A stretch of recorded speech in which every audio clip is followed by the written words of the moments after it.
እንኳን ለሁለተኛው ሩብ ዓመት አራተኛ ዙር 13ኛ ዓመት 38ኛ መደበኛ ጉባኤ በሰላም አደረሳችሁ እያልሁኝ በአንደኛው ሩብ ዓመት አራተኛ ዙር 13ኛ ዓመት 37ኛ መደበኛ ጉባኤው ላይ ምክር ቤቱ ባስቀመጠው አቅጣጫ መሰረት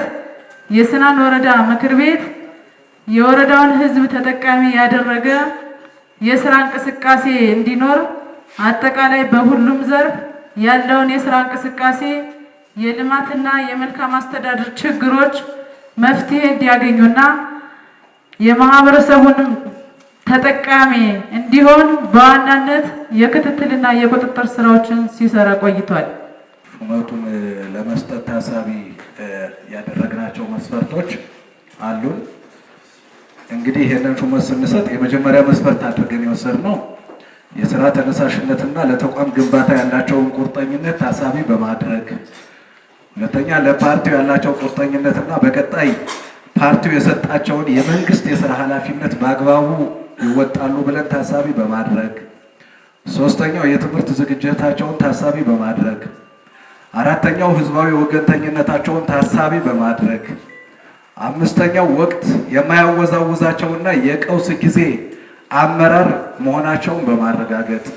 ስድስተኛው የስራ ልምዳቸውን ታሳቢ በማድረግ ለስናን ወረዳ ምክትል አስተዳዳሪነት አቶ እርቂሁን ሙሉ ሽቴን ይዘን ቀርበናል። የእርሳቸው አጠቃላይ ፕሮፋይል ሲታይ የትምህርት ዝግጅታቸው በኢዲፒኤም ሁለተኛ ዲግሪ ከደብረ ማርቆስ ዩኒቨርሲቲ በተሻለ ውጤት የተመረቁ፣ የአገልግሎት ዘመናቸው በመምህርነት፣ በትምህርት ቤት አመራርነት፣ በትምህርት ባለሙያነት፣ የረቡዕ ገበያ መሪ ማዘጋጃ ዋና ስራ አስኪያጅ፣ የስናን ወረዳ ትምህርት ጽሕፈት ቤት ኃላፊ፣ ይህ ሹመት እስከተሰጠበት ጊዜ ድረስ በኃላፊነት ሲያገለግሉ የነበሩ በአጠቃላይ ለ20 ዓመታት ያህል ህዝብና መንግስትን ያገለገሉ የቁርጥ ቀን አመራር ስለሆኑ ይህ ምክር ቤት ተቀብሎ የስናን ወረዳ ምክትል አስተዳዳሪ አድርጎ ሹመቱን እንዲያጸድቅልን በአክብሮት ተጠይቃለሁ። አመሰግናለሁ። የስናን ወረዳ ሰብሳቢ ዳኛችን አስተዳዳሪያችንን እንዲያጸድቁልን ሹመት እንዲሰጡልን እንጠይቃለን። ስናን ወረዳ ምክትል አስተዳዳሪ በመሆን እንድሰራ በዚህ ምክር ቤት ፊት ቆሜ ስሾም የሀገሪቱን ህገ መንግስትና ሌሎች ህጎችን በማክበርና በማስከበር ህብረተሰቡን በቅንነትና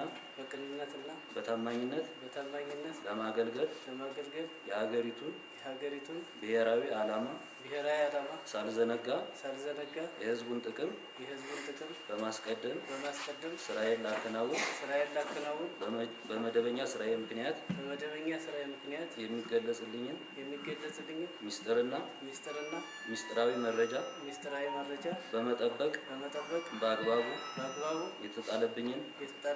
ከባድ ኃላፊነት በታማኝነት ለመወጣት ቃል እገባለሁ።